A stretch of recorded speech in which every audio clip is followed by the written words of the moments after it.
Hi, I'm Jen from Acadian Accounting Education, and today we are going to practice reviewing multiple suggested matches.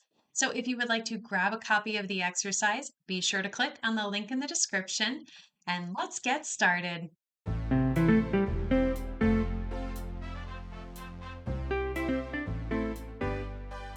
All right, let's go ahead and review those suggested matches. Now, this exercise is being pulled from our Level 1 ProAdvisor certification course, which if you would like more information about that course after we go through the exercise, be sure to click on the link in the description. But let's dive in and read through today's scenario. It's time to process the bank feed by reviewing multiple matches. Now, you'll need to be in the sample company to do this exercise. If you are not sure how to get into the sample company or get your own free QBOA account, be sure to click on the link in the description.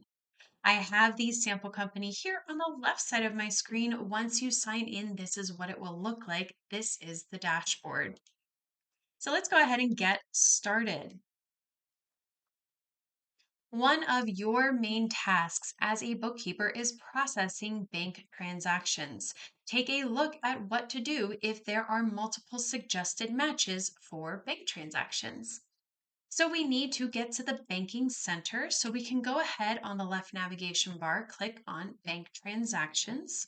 So that left navigation bar is this black bar here.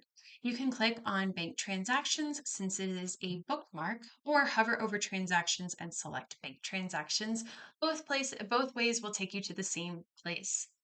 Now, if this is your first time in this area, you will get this pop-up. Just go ahead and click out of it. We do not need to take the tour or watch the video.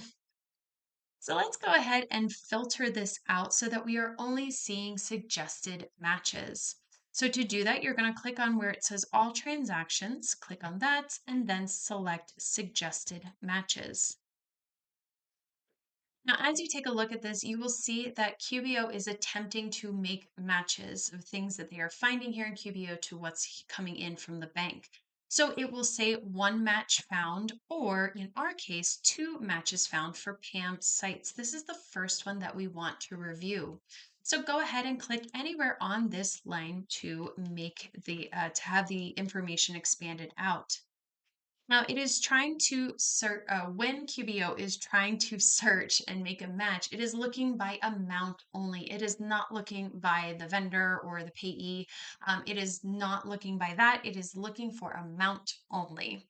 So we can see that there are two transactions for $75 each, which is why QBO is not sure which one is the correct one.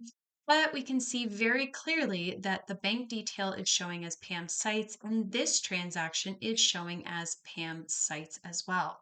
So this one that is currently selected is the correct one. All we need to do now is just click on match. So that is the green button on the bottom right corner there. Now that transaction has been matched, and the other one, this Books by Bessie, which was the other transaction in question, is now showing as a match found because we took care of the one for Pam sites. So now let's take a look at one more, this time for Squeaky Clean Car Wash. Go ahead and click anywhere on that transaction line to expand the information. Now here we can see that both transactions are for the exact same amount as well as the exact same vendor.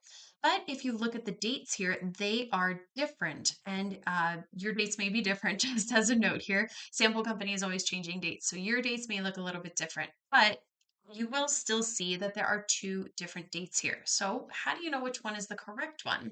Well, if you take a look at the bank feed back here, you can see the date that is showing. So this date is actually going to match the one that is currently selected. So this is the correct one. I would go ahead and then click on the green match button. Now, you could always go back to that other transaction and just double check that it's not an error or there's some other issue and that it's an actual legitimate transaction, especially when they have the dates that close to one another. But that's it. That's how you would review those multiple suggested matches. Now, if you like this exercise and you would like to do more like it, or you would like more information about that Level 1 ProAdvisor certification course, be sure to click on the link in the description, and I will see you next time.